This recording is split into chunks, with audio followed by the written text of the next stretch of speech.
Vamos botar a música?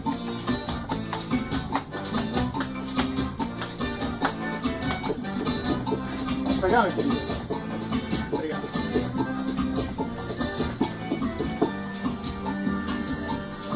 Porque eu sonhei que estava em Moscou, dançando pagode russo na boate Poça-Cor.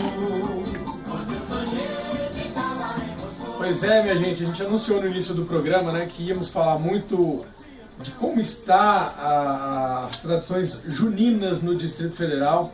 A gente anunciou os nomes do Hamilton Tatu, que é o vice-presidente da União Junina Brasiliense, e também a gente anunciou a surpresa, né? Uma descendente de Luiz Gonzaga, que a gente ouve ao fundo com pagode russo. A gente está recebendo também aqui no estúdio a Nina Gonzaga, que é uma das sobrinhas do rei do Baião. Deixa eu dar uma boa tarde primeiro para a Nina. Nina, minha querida, muito bem-vinda. Boa tarde, foi um prazer. Tudo bem? Prazer é nosso.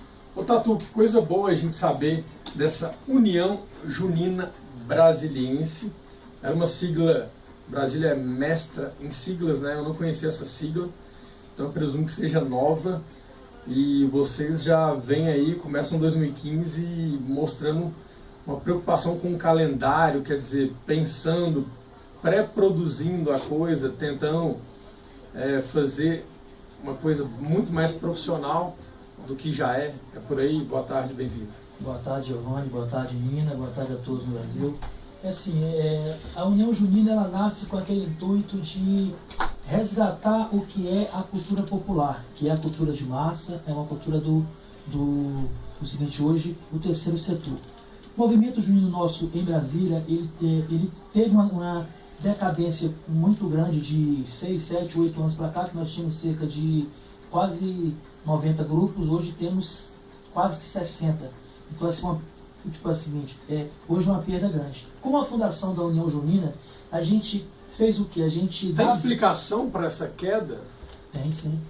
A explicação é o seguinte: aqui em Brasília, muitos pensam que aqui é o seguinte, por ser a capital federal, acha que tudo aqui é fácil. É fácil para quem está nesse nicho político que é o plano piloto, que é o formato do avião.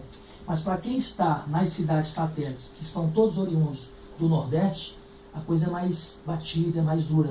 Nós temos que fazer a coisa na terra batida para trazer até os grandes centros. Com isso, a falta de apoio para as nossas atividades socioculturais foi se fazendo com que os grupos fossem desanimando.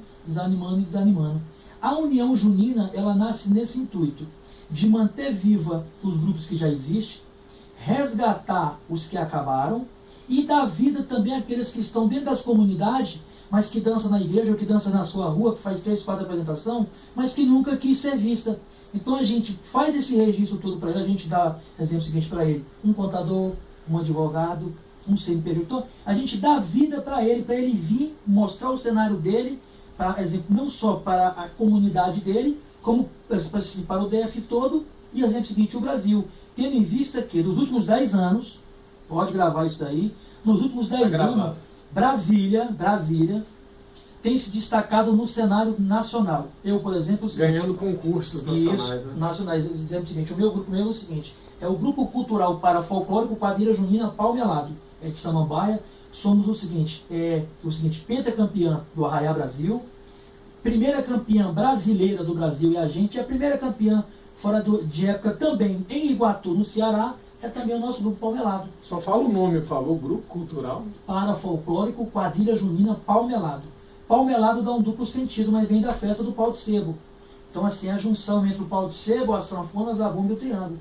Tem toda uma música, tem toda uma história. Então, Brasília de 10 anos para cá, ele se figurou com vários nomes de peso, como o seguinte, Arraiá Chapéu de Palha, como Eta Lasqueira, como Malavé. Então são grupos que, assim que sai daqui para ir para qualquer disputa a nível nacional, entre as três ela fica. Esses dois grupos a gente já divulgou algumas vezes aqui, o Palmelado e o Eta Lasqueira. Isso. Eu acho que são os... Pois são as duas que estão na ponta da União Junina. Tendo em vista que, por exemplo, o seguinte, como as duas são as mais fortes do DF e do Brasil, as duas se abraçaram, as duas juntas, e falaram assim, ó, vamos então salvar o desenvolvimento, vamos. Foi que surgiu a União.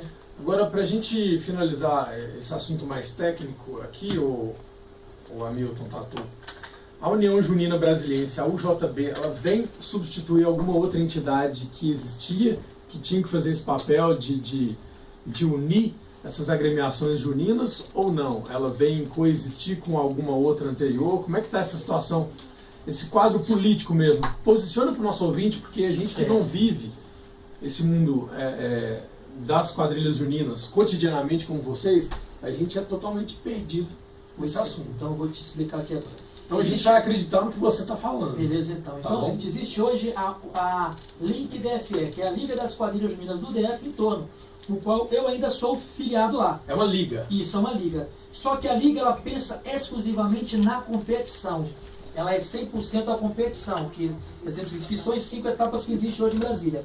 A União Junina, ela vem para viver 90% fomentação aos grupos de quadrilha junina, fazer com que eles existam, e 10% a competição, que é feito 8 festivais nas Vilas Olímpicas agora, e 2 competições no qual sai a campeã para o brasileiro, 2 para o Centro-Oeste e uma, o seguinte, para ir ou para Paraíba ou então Sergipe no festival. Então existe hoje em Brasília, hoje, 2 entidades, a União Junina e a Link DFE. E uma ajuda a outra, né? Sim, não é possível, porque diante de um cenário que já vem decadente, se uma vier para competir com a outra, aí fecha logo, né? Uma é competição e a outra é festival. Isso aí você pode saber que uma é competição e a outra é festival. Então, para resumir e finalizar, esse cenário de quadrilhas juninas no DF tem um ano que promete muito, esse ano de 2015, é isso?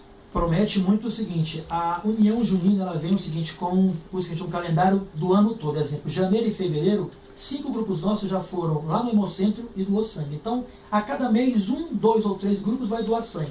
Cada data do país, o seguinte, de janeiro a dezembro, o seguinte tipo assim, a União Junina ela vai estar com alguma atividade. Por exemplo, no dia 12 de dezembro a 13, que é o seguinte, o aniversário do Rei do Baião. E dia do forró. Então, assim, a nossa ideia é de se criar um grande evento, justamente pensando nos 105 anos e nos 110 anos do Luiz Gonzaga. Por quê? A gente, como movimento junino, entendia que o centenário do Rei do Baião seria feito um mês iria parar o Brasil. Que foi em 2012. Sim, só que de fato não se parou o Brasil. A gente achava que iria parar o Brasil e não parou. Resumindo, fez-se um filme na Rede Globo, mostrou-se um filme que não foi tudo isso, então de fato deixou de mostrar a verdadeira história, o cunho do que é o São João. Então assim, a gente quer resgatar isso para nos 105 anos dele, a gente fazer com que o Brasil todo viva o São João, viva maio, junho e julho. Agora, Tatu, já que você lembrou aí agora Luiz Gonzaga, o que significa a Nina Gonzaga estar aqui com vocês, né? Ela que é a madrinha da União Junina Brasiliense? Como é que foi esse convite, essa ideia e o que representa a Nina estar aqui com vocês? Depois você fala pra gente o que ela veio fazer aqui, como é que foi a agenda dela aqui. A Nina pra gente representa justamente esse pedaço do Luiz Gonzaga que faltava não só para os grupos de quadrilha junina, como para o povo brasileiro. O povo brasileiro em si, ele ama o forró. Ele ama o mito dele chamado Luiz Gonzaga. Só que nada é feito ainda para se manter viva essa chama, a não ser as danças de quadrilha junina. Então, a partir do momento que a gente traz aqui a Nina Severina, a sobrinha do Luiz Gonzaga, experiente que já rodou o Brasil todo, para perto da gente, a gente traz ela não somente para a União Junina, mas para a CONAC-J, que é a Confederação Nacional das Quadrilhas Juninas. Esse ano a ideia nossa é fazer com que todos os festivais do Brasil sejam feitos todos voltados para o Luiz Gonzaga. Então ela vem para ser essa nossa força. Inclusive eu levei ela para ir ontem para ir o seguinte, conhecer o que é essa realidade nossa em Brasília. Exemplo seguinte, ela foi conhecer 2, 3 grupos de peso, onde tem as suas instituições, que faz trabalho sociocultural durante o ano todo, que é judô, balé, feito tudo. E foi também conhecer aqueles grupos que não é de ponta. Aquele que 3 ou 4 meninas bonitas que tinham cabelo grande, tiveram que cortar o cabelo, bem dizer o seguinte, a metade dele, para vender e comprar um pano para fazer o traje da quadrilha. Ela viu lá também, exemplo seguinte, onde os grupos ensaiam, que não tem um ponto de luz sequer. Então, ela vê o viver de fato o que é a coisa que ela não vê hoje no Rio de Janeiro dela, como tinha vários grupos também, e como o passar do tempo é como se fosse acabando a tradição. Bom, Nina, diante de tudo isso que o Tato falou, mais uma vez boa tarde para você. Como é que está sendo essa experiência aí de conhecer essa realidade aqui de Brasília mais de perto? Você que conhece realidades, né, diferentes, de repente umas mais bem estruturadas, outras menos estruturadas que a nossa aqui. O que você pode falar para a gente? Obrigado. Boa tarde a todos aqui presentes, né, aos ouvintes, né, daquele programa Espaço das Artes. É um prazer estar aqui com vocês e também fazendo parte, né, da União Junina, sendo madrinha, mas eu penso assim, eu não quero ser aquela madrinha como se fosse aquela madrinha da bateria de escola de samba. Eu quero ser aquela madrinha que eu possa estar trazendo alguma coisa para essas pessoas. E o Tatu, ele teve uma sacação assim, muito boa, assim, ele sacou rápido isso de mim, porque ele me levou direto, né, ao entorno, essas pessoas que são desassistidas, e que eu vi as histórias deles, o sacrifício para eles, né, fazer o grupo de quadrilha, e jovens, né, e uma coisa assim que praticamente as pessoas já estão lá no Rio. Eu não ia falar mais em quadrilha. Cheguei aqui e fiquei surpresa com isso. Falei, caramba, porque a quadrilha, né, vem da época de São João. A época de São João era a época mais importante para o nordestino. Ela começa do dia de São José, né, que é o dia da folheta, né, e vai São José, São Antônio e São João, né, que é a época da fartura. E era a época que os nordestinos todos ganhavam dinheiro, né, como músicos e as pessoas que plantavam. Então, eu vim parar junto, né, aqui do Hamilton, que foi muito importante, está sendo muito importante, e eu quero ser muito útil para esses grupos, né? Essas pessoas que são realmente assim, abandonadas, esquecidas, estão às margens, né? E estão aí na luta. Eles acreditam, né? Isso é muito bom, porque eu mesmo estava totalmente desacreditado no nosso país, principalmente na questão cultural, né? E eu tenho certeza que vamos fazer grandes trabalhos, né? A própria história desses grupos de quadrilhas, né? Eu estava falando com o Hamilton, que nós poderíamos fazer um resgate, né?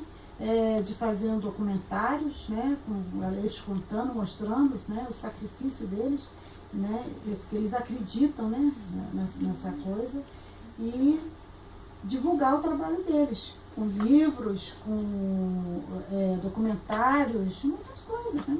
Muita coisa para. Eu quero vir para ajudar, para somar, entendeu? Divulgar esse pessoal.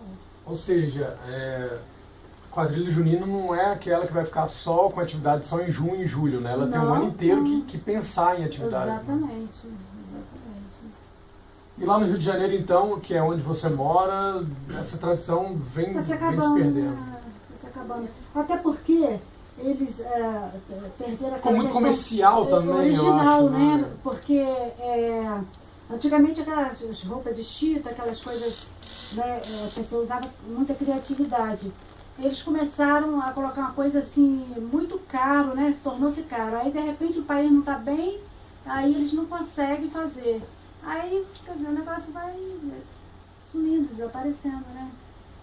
Se eles usassem a questão do original, né? Até das coisas descartáveis, do lixo, alguma coisa, que tivesse uma imaginação, uma criatividade, mas que não deixasse cair a quadrilha, ela estaria aí, né? Ô Nina, você que é sobrinha do Luiz Gonzaga, eu estava até te perguntando antes da nossa entrevista começar, que o Gonzagão, o Lua, teve poucos filhos, né? E agora sobrinho, você brincou comigo que não sabe nem contar, né? Quantos são? O que representa esse legado, né? Eu acho que a responsabilidade em cima de vocês, que tem alguma descendência com ele, é muito grande, né? Todo mundo espera muita coisa de vocês, esperam de repente que vocês sejam meio que salvadores da pátria em alguns assuntos, né? Como é que é lidar com essa questão sanguínea mesmo, de eu sou sobrinho do Luiz Gonzaga, então todo mundo espera tudo de mim? Não é bem assim, né? Olha...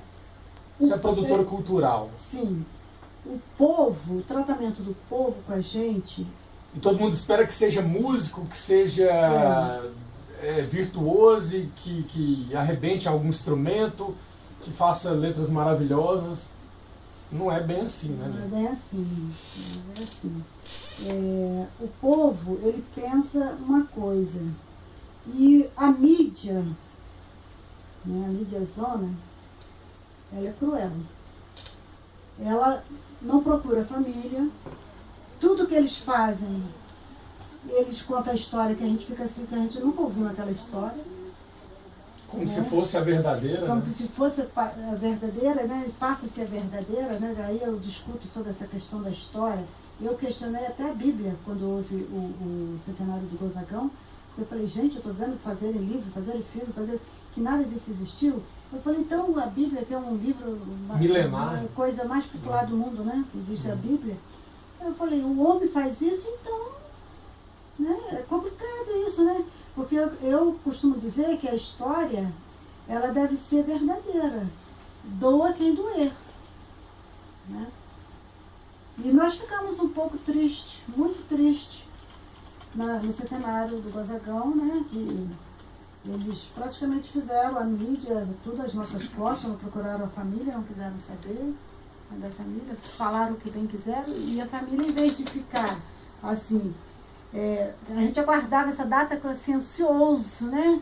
Que fosse uma coisa legal. Nós que ficamos doidos que aquele momento acabasse. De tanta besteira que nós vimos. De tanta inverdade que estava sendo passada. Exato.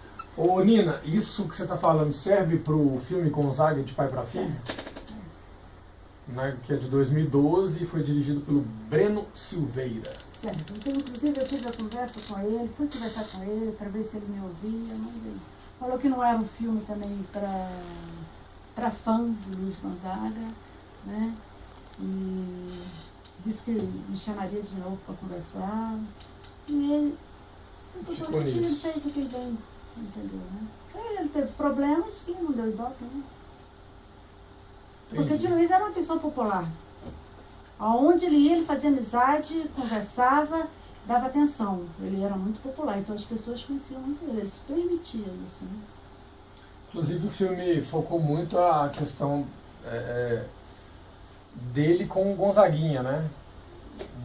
Porque o Breno diz que ele gosta de fazer coisas, conflitos familiares. Aquele conflito que não acabava nunca, né? Parece que nunca tinha fim aquilo. E também, claro que o cinema é fantasia, inventam para poder dar ibope, né? E não foi tão assim, né?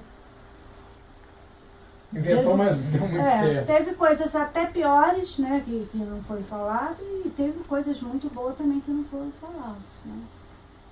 Então, foi muito O que você poderia aproveitar, imensa, assim. Nina, você como sobrinha do Gonzagão, que lembrança você tem dele, você carrega dele, e que você poderia passar para o nosso ouvinte agora, para resumir? Olha, eu costumo dizer o seguinte, tio Luiz, eu inclusive mostrou na Câmara, e já estive lá e falei, que os políticos seguissem o Gonzagão, porque o Gonzagão foi o verdadeiro estadista, porque ele, a arte dele foi voltada para o povo. Tudo que ele via, as músicas dele, tudo que era coisa que ele via, que o povo fazia, ele prestava atenção e levava para suas canções. E ajudava o povo, e conversava, e ensinava. Ele foi uma pessoa assim, que eu acho que nunca vi igual. Deve ter comido muito pão amassado pelo diabo no começo ali no Rio de Janeiro, né? E como, né? E ele, a Rádio Nacional, né? Ele passou muito pela Rádio Nacional. Do Rio. Implicava, do Rio, né? Implicava muito com a voz dele, né? Que ele não deixava ele cantar, ele só tocava sanfona. Aí, de tanto ele perturbar, que deixasse ele cantar, uma vez deixaram, aí a plateia, né? A plateia foi que explodiu ali quando ele cantou, e não teve jeito, né? Teve até um episódio que eu lembrei agora, que está retratado no filme Gonzaga de Pai para Filho, que ele começa a tocar em algum local e foi juntando tanta gente que ele teve que sair desse local e tocar na calçada ou numa fachada, né? Aquele... Que juntou tanta gente, aquilo existiu? Aquele existiu.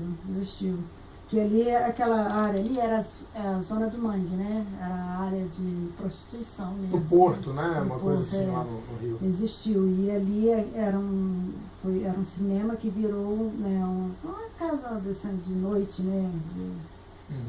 E que Luiz trabalhava nessas coisas. Antigamente, quando dizia... A música até então não... A gente tinha carteirinha, quem era artista tinha carteirinha de prostituta. E era, né? Era assim. E ele venceu tudo isso, né? Venceu tudo isso com muito orgulho, nunca teve vergonha. Ele brincava, falava. Muito bom dessas coisas, desse sacrifício todo que ele passou. E Nina Gonzaga, falar em festa junina sem falar em Gonzagão não tem jeito, né? É impossível dissociar, né? Impossível.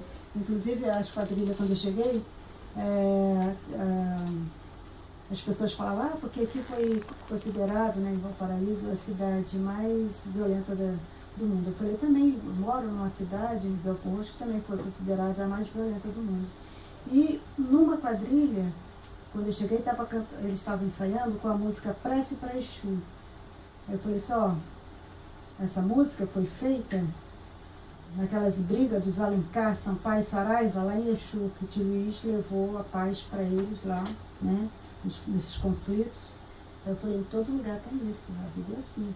E isso passa, cabe a vocês, né, e inclusive eles estão lá, né, a gente teve um momento que nós fomos apedrejados, tá? Uma chuva de pedra, eles falaram, não, é assim. Mas nós não largamos, nós continuamos aqui. Eles resistem. Inclusive a música, a cultura, né, Tatu, serve e tem esse poder também, né, de socializar, de trazer harmonia para um local aparentemente caótico, né? Isso acontece lá no Rio, acontece aqui, vai acontecer em qualquer lugar, né?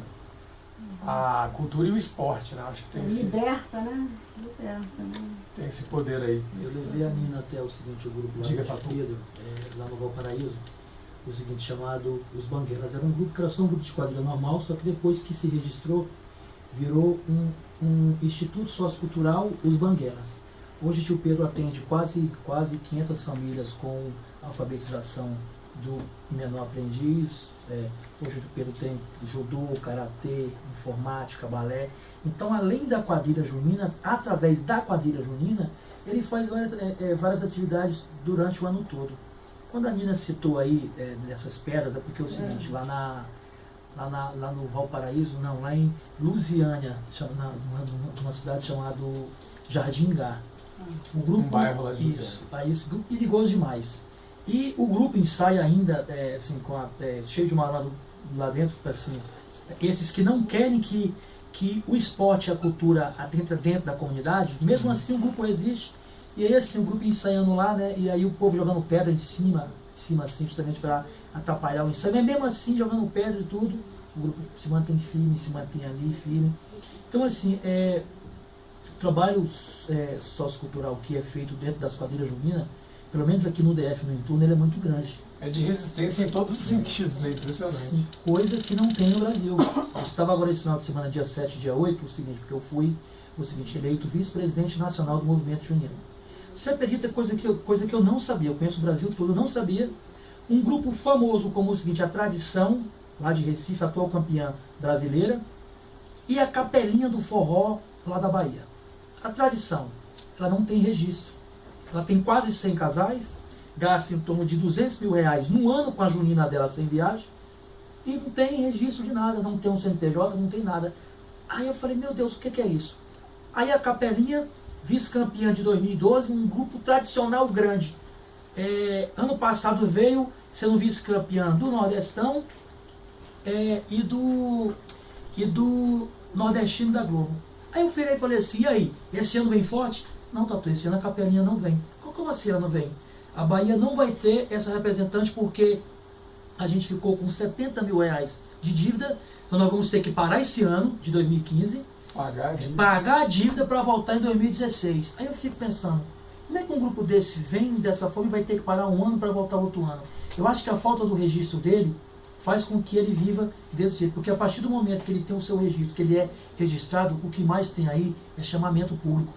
Tatu, nosso tempo desse bloco está acabando. Eu queria só que você falasse rapidamente um próximo evento deste calendário junino, né, desse calendário 2015 do movimento junino do DF, como as pessoas, nossos ouvintes, podem participar de tudo isso, enfim, apresente aí o calendário. Eu queria o seguinte, dizer que daqui a pouco, logo mais às 20 horas, aqui na Câmara Legislativa, vai ter o lançamento oficial nosso do calendário do movimento junino do DF e do entorno. Vai ser aqui na Câmara Legislativa, com aqui a presença da Nina e cerca de 46 grupos de quadrilha junina. E assim, vai ter lá o seguinte, alguns parceiros, e também temos uma surpresa. Como vocês teve uma aqui que era a Nina, nós também temos uma hoje também para ser divulgada e mostrada hoje lá também. Então, assim, o nosso outro passo vai ser agora o seguinte, em abril, no qual a gente quer trazer as maiores figuras do Brasil, não só do movimento junino, como da o seguinte cultura, o seguinte popular, para a gente fazer aqui sexta, sábado, domingo, um grande seminário, não só com o movimento junino, mas sim com toda a tradição que é hoje a cultura popular. Isso em abril? Isso em abril. Aí você volta aqui em abril para a gente reforçar o convite, sim. Tá? Então a gente só tem o seguinte, tem somente a agradecer a vocês aí, não só eu, como a Nina, como o movimento junino, como o Brasil todo. Então essas brechas e esses leques que se abrem aqui pra gente só tem a fortalecer. Tatu, continua com a gente, Nina. Daqui 2 minutinhos a gente volta só para fechar nosso papo, tá bom? Já, já. Riacho do navio,